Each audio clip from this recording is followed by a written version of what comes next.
investigation, police continue to search royal property after the arrest of Andrew Mountbatten, Windsor. He was released from police custody and returned to Sandringham last night after 11 hours of questioning. This morning, detectives returned to Windsor and their search of Andrew's former home, Royal Lodge. It is a whole new world for the royal family. We'll be looking at how the palace might find its way through an unprecedented crisis. Also this lunchtime. A farmer is saved from footing a £40,000 bill to clear 200 tonnes of rubbish fly-tipped on his land after a crowdfunding effort from outraged neighbours. And before we find out who the BAFTA goes to, Rishi has been to the factory where they come from.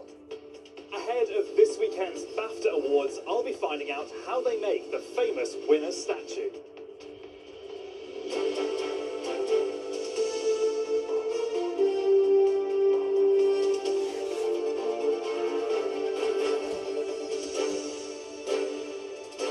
This is the ITV Lunchtime News with Geraint, Vincent. Good afternoon. A historic royal residence on the Windsor estate remains the focus of extensive police activity today as the investigation into Andrew Mountbatten, Windsor, continues.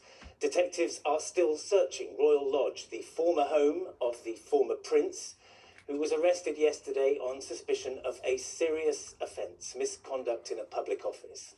Andrew himself is at his new home in Sandringham after being released from custody last night. He was questioned at a police station in Norfolk. We'll have the latest from Neil Connery in Sandringham, and Shihab Khan will bring us reaction from Westminster. To Neil first. Neil, whatever happens in this investigation from here, this is the start of a long process for Andrew, isn't it? It is. Andrew Mountbatten, Windsor, this lunchtime, remains at Wood Farm behind me, about a quarter of a mile or so up that track you can make out there.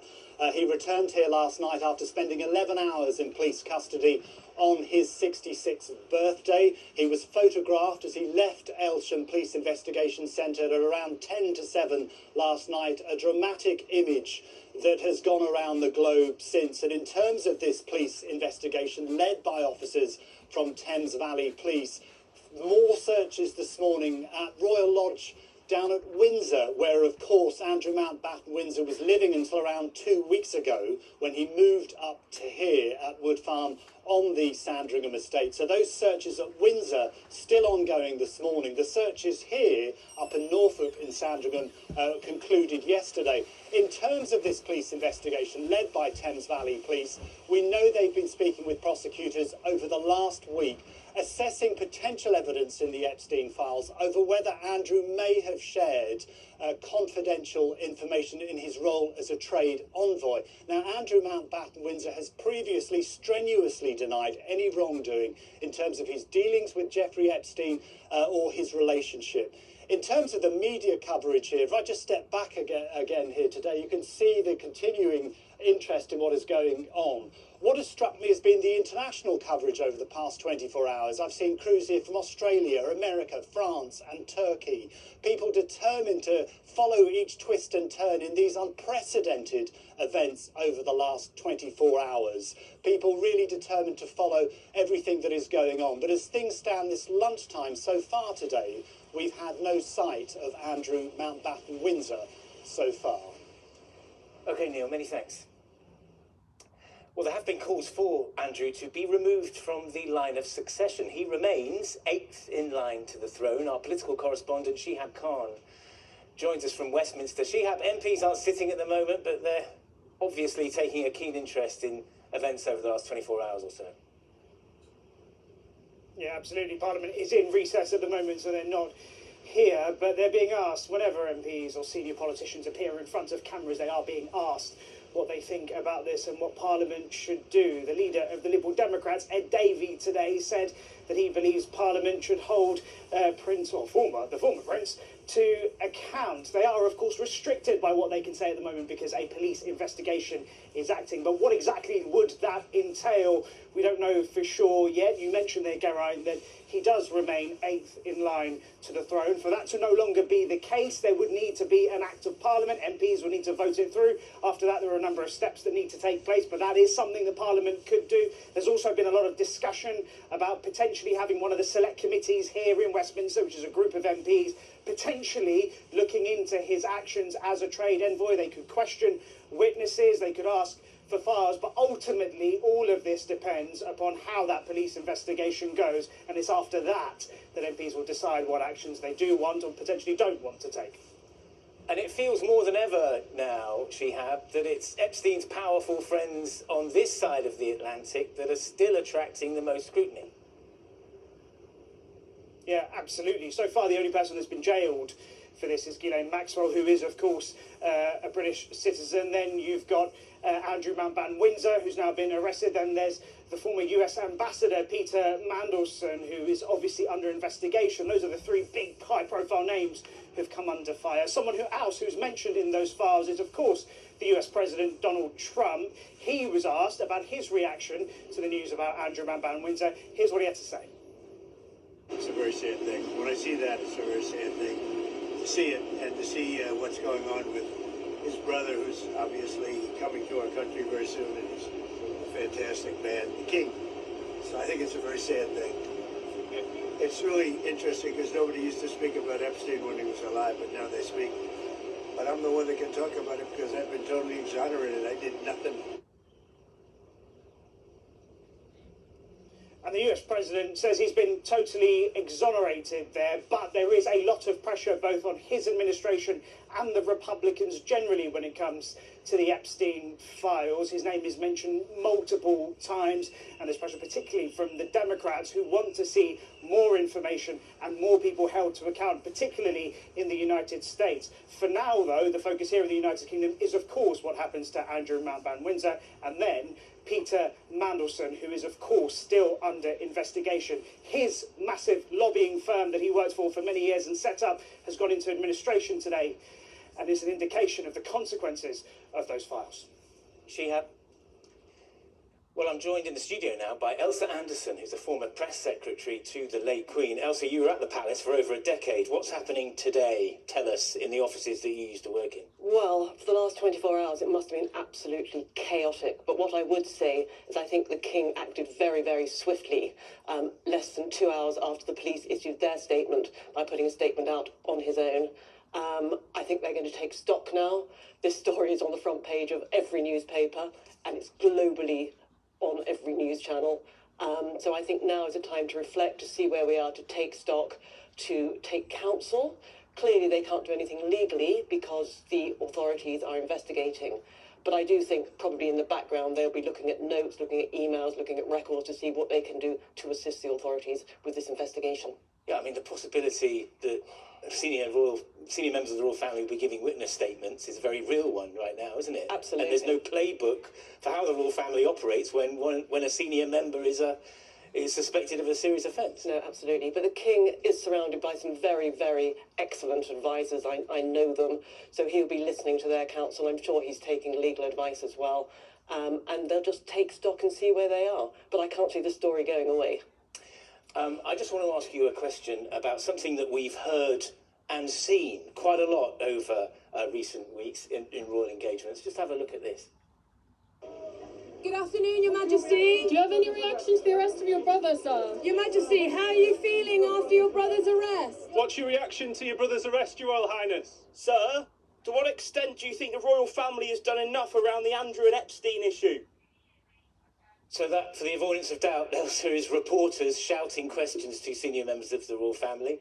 Never really used to happen, certainly not to the King or the Queen as was.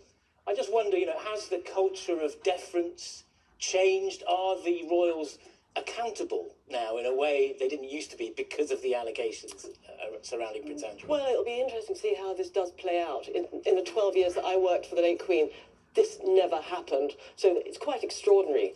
And I think the King will be actually more anxious about this taking sort of the shine off the engagement that he was actually doing yesterday. He was trying to promote British retail at London Fashion Week, and that was completely overshadowed by the allegations and the arrest of his younger brother. So I think that will be foremost in his mind.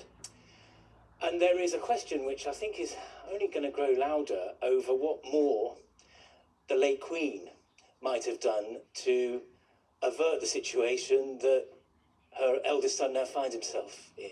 Well, of course, The story broke in 2010, 16 years later. We know far much more about the allegations than we did then. So I think the Queen only acted on the information she was given at the time. Now we know far, far more. OK, Elsa Anderson, thank you ever so much for coming in to talk to us. And you can hear Chris Shipp, our royal editor, on the developments regarding Andrew Mountbatten Windsor's arrest on our Talking Royals YouTube channel, where he's joined by Charlene White and our royal expert Lizzie Robinson for the latest episode. You can use the QR code on screen now to find it, or head to ITVX. Other news now, and we begin with what is a distressing case of animal cruelty. Ovid Rahman, who ran what was supposed to be an animal rescue centre in Essex, is due to be sentenced shortly for causing them unnecessary suffering. When police raided his property, they discovered the remains of 37 dogs. He was charged with cruelty toward 21 dogs and 1 cat. Hannah Pettifer joins us now from Basildon Crown Court. Hannah, what's been said there this morning? Well, the court's heard how Save a Paw operated under the false pretext of being a rescue charity, charging between £200 to £370 per dog, with the assurance from Ovid Rahman that those dogs would either be rehabilitated or rehomed. But the reality was that they were kept in small, unsuitable, cramped pens with no access to food and water, with a total of 37 left to starve to death. One of those was the cane Corso Sparko, who was sent to Rahman when he was just a puppy, just under a year old, and he was sent for 8 weeks training. His owner, Michelle, said that Ovid Rahman told her that he would give her updates as to his progress. This happened initially, but then all contact stopped. And Sparko's body was found when police and the RSPCA went into the property in Crays Hill in Essex in May last year. And Sparko was only identifiable through his chip. Sparko was sent for training. That were it. He was meant to come back so I could walk him like he walked down and not worry about him jumping up at somebody, knocking somebody over. And then he was found in one of those little wooden things that were mentioned next to a deceased black dog that they couldn't recognise. He had no microchip or anything. Well, the court also heard from a vet who attended alongside the RSPCA and the police. They said that the smell of rotting flesh could be smelt from way beyond the property, and when they entered there were piles of dead bodies, some of them riddled with maggots. There were rats running around, and yet within that same environment there were living dogs in those small penned areas that were covered in faeces, and again, no access to food and water. Well, Ovid Rahman, he's pleaded guilty to 1 count of animal cruelty and 11 charges of fraud, and he'll be sentenced here later today. OK, Hannah, many thanks. Nearly a third of newly qualified midwives are unable to find work, according to the Royal College of Midwives, despite the NHS being chronically short of midwifery staff. The Royal College warns that the future maternity workforce is being undermined by the uncertainty surrounding new graduates who are being left unemployed or are stuck in insecure jobs. Mahathir Pasha reports. I was really proud to make it to graduation. Jasmine Jonah always wanted to be a midwife. After studying for 3 years and racking up tens of thousands of pounds of debt, the single mother achieved her qualifications in January last year. But she's still been unable to land her dream job. I feel disappointed. I feel let down. I feel like nobody cares. I'm in all this debt and, unable to secure a job that I can able to at least live a decent life for me and my family. And Jasmine is not alone. New research reveals that 31% of recent midwifery graduates haven't secured a job despite chronic staffing shortages in maternity services. Of those unable to secure a midwifery post, 61% said they weren't working at all. Others reported a shift to different industries entirely, moving into sectors including retail, hospitality and cleaning jobs. It's a crisis. I think it's time now that we see the government put their money where their mouth is and invest in maternity services so that improvements can be made. Employing newly qualified midwives seems to be just one step on that journey. Creating jobs in the NHS requires funding, and right now there are already many competing demands for cash within the organisation. The Department of Health and Social Care said in response that their policies have delivered 700 additional roles for newly qualified midwives, but with the Royal College of Midwifery estimating a shortfall of around 2,000 midwives in England and continual reports of maternity care failures, this issue is far from over. Mahathir Pasha, ITV News. Still ahead this lunchtime. We go behind the mask at the factory where the iconic BAFTA statuette is made. Everybody's immensely proud that our products are on TV and being handled by these famous stars. For some other news, and an Austrian climber has been found guilty of manslaughter after his girlfriend froze to death on Austria's highest mountain last year. The man, who is named only as Thomas P., had pleaded not guilty, saying he left the woman named as Kirsten P. to get help. But the judge said the couple should have turned back, as the defendant's girlfriend was light years behind him in terms of climbing ability. He's been given a 5-month suspended sentence. American actor Eric Dane, best known for his roles in Grey's Anatomy and Euphoria, has died at the age of 53. Dane had been diagnosed with the muscle-wasting disease, ALS, last year. Since then, he became a prominent campaigner raising awareness of the condition and funds for research. And Donald Trump has announced he is directing US government agencies, including the Pentagon, to release the files they have on aliens and extraterrestrial life. The move comes after former President Barack Obama told a podcast he thought aliens were real, but said he hadn't seen them.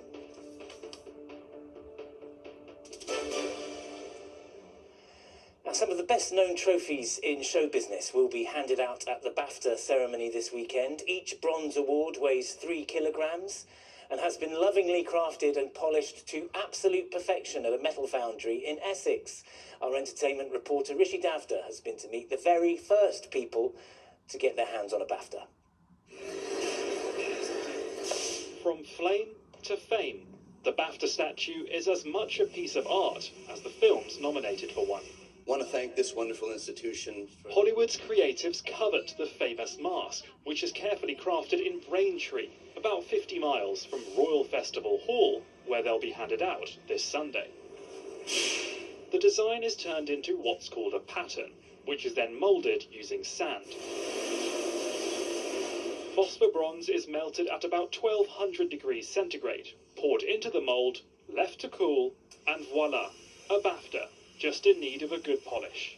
The melting of the metal, seeing it as effectively like a lava, and then seeing something polished and shiny, is the two sort of ends of the scale. Obviously very high profile. Our products are on TV and being handled by these famous stars. This is cracking. It's not just the film awards that need trophies. There's the TV, games and craft ceremonies too, which keeps the team busy all year round. This foundry makes between 300 and 400 BAFTA statues every year. They weigh about 3 kilograms each, but even more than that when you add on the base. And the process of making one from start to finish takes about a week. Leonardo DiCaprio will be hoping to collect his second BAFTA this weekend, the star of One Battle After Another, which leads the pack with 14 nominations. Yes, I lied to you. Followed closely by the vampire horror Sinners, with what they hope will be a lucky 13. Those in charge of hand-shining the statues want the stars to see their own reflection. It goes through a meticulous amount of checking to make sure that each one's perfect. For myself, it's really nice to be able to say, I've done that. It's something which I had a part in. Winning awards signals the end of the movie-making process. But when the mask makers finish one, they do it all over again. Rishi Davda, ITV News. And finally, some good news for an elderly farmer in Hertfordshire. He's been saved from a £40,000 bill for the clearance of 200 tonnes of rubbish and hazardous waste that someone else dumped on his land. A crowdfunding effort from outraged friends and neighbours has raised the money to pay for the clean-up that the farmer would have been liable for, despite the waste having nothing to do with him. Well, Will Tullis is at the farm in Hertfordshire. Well, this really upset the community where you are, didn't it? Yeah, absolutely, Geraint. It really upset them. So the farm we're on now belongs to a man who's in his 80s, whose wife sadly passed away from cancer last year. On top of everything he's been dealing with, a few months ago, 200 tonnes of illegal waste was dumped here, and you can see the scale of it now. It's everything from bathroom materials, toilets, children's toys, even mattresses. And the issue is, as you've said there, is that farmers are liable for all waste that's dumped on their land, even if they are victims of crime themselves. That means that this farmer is liable to pay around £40,000 to remove the waste himself out of his own pocket. And he said that would be financially ruinous for him. We've been speaking to the National Farmers Union today, who say that's simply not fair. Hopefully we can start actually turning the dial on this, because across the country this just keeps getting worse. We keep seeing more and more issues. Farming is going through a lot of hardship at the moment, and for many farmers, and we're concerned about their mental well-being already. This is just something they really don't need at the moment. As you said, Geraint, some good news though. The community set up a fundraiser that's now raised over £54,000 to help pay this farmer to remove his waste here. And also the Environment Agency's announced today that they're launching a new drone squad that will help prevent fly tipping.